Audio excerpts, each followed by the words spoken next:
নিরামিষের দিন বিকাল হতে না হতেই পেটে টান পড়ে যায়, তো ভাবছিলাম কি খাবো, তো মনে পড়ে গেছে সকালের আটা একটু বেঁচে ছিল, তো সেটা দিয়ে আরও একটু আটা মিলিয়ে ঘি রুটি বানিয়ে ফেললাম কয়েকটা।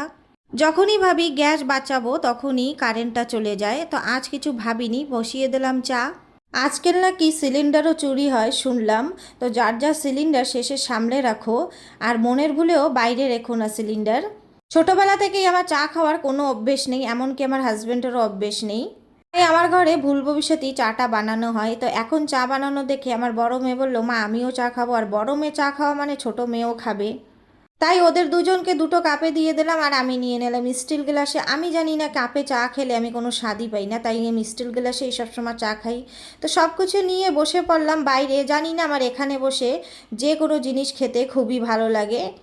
আমরা তিনজন এখানে বসে চা রুটি খেলাম, আর এইভাবে চা রুটি সবারই বেশিরভাগ ভালো লাগে। বিকাল হলে সবার বাড়ি চা রুটির আসরটা বসে। আজ ঘি রুটি আর চার সঙ্গে খেয়ে কিন্তু অনেক দিন পর দারুণ লাগলো।